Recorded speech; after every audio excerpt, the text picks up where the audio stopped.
Welcome to Tamil சமையல் plus. இப்போ நான் உங்களுக்கு கிர்னி பழ ஜூஸ் வந்து எப்படி செய்யலான்னு சொல்லி காட்டுறேன். இதான் வந்து கிர்னி பழம். இதை வந்து ஃபஸ்ட்டு வந்து இந்த இது மாதிரி ரெண்டாக கட் பண்ணிவிட்டு என்ன செய்யணும்னு பார்த்தீங்கன்னா, இந்த நடுவில் உள்ள வேஸ்ட்டை மட்டும் எடுத்து வெளில போட்டுறணும். பாருங்கள், இந்த மாதிரி இப்படி பண்ணோன்னாக்கா அதெல்லாம் வந்துடும்.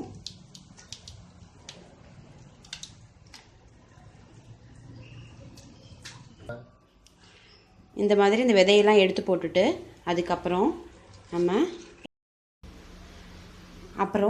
நம்ம இந்த கரண்டியை வச்சு இந்த மாதிரி எடுத்தோன்னாக்கா அப்படியே விழுந்துடும்.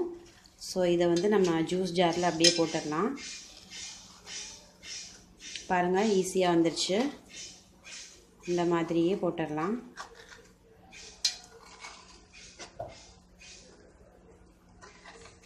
அவ்வளோதான், முடிஞ்சிருச்சு.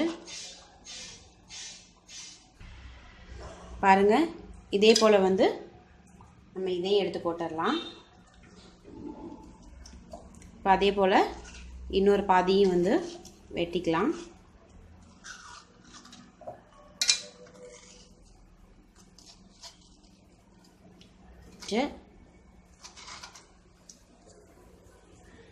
இப்போ இது மாதிரி ரெண்டையுமே எடுத்தாச்சு.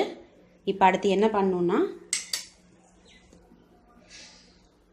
அடுத்து நம்ம சுகர் ஆட் பண்ணிக்கலாம். இது வந்து 2 பேருக்கு போட போகிறேன். ஸோ வந்து இந்த அளவுக்கு ஜீனி போட்டால் போதும். ஃபஸ்ட்டு வந்து மிக்ஸி ஜாரில் போட்டு ஒரு ஓட்டு ஓட்டிட்டு அதுக்கப்புறம் தண்ணி சேர்த்துக்கலாம். இப்போ க்ளோஸ் பண்ணிடலாம். இப்போ ஒரு ஓட்டு ஓட்டியாச்சு. இப்போ இதோட தண்ணி சேர்த்துக்கலாம். இப்போ அரைச்சாச்சு. பார்க்கலாம். பாருங்கள், சூப்பராக ஜூஸ் ரெடி ஆகிடுச்சு. இதை ஃபில்டர்லாம் பண்ண தேவையில்லை, இதை அப்படியே குடிக்கலாம். ரொம்ப சூப்பரான இந்த வெயிலுக்கு இதமான இந்த சம்மர் ஜூஸை வந்து குடிச்சு பாருங்கள். ரொம்ப சூப்பராக இருக்கும், உடம்புக்கும் ரொம்ப நல்லது. ஸோ செஞ்சு பார்த்துட்டு உங்கள் கமெண்ட்ஸ் எங்களோட ஷேர் பண்ணுங்கள். மறக்காமல் சேனலை சப்ஸ்கிரைப் பண்ணுங்கள். நன்றி, வணக்கம்.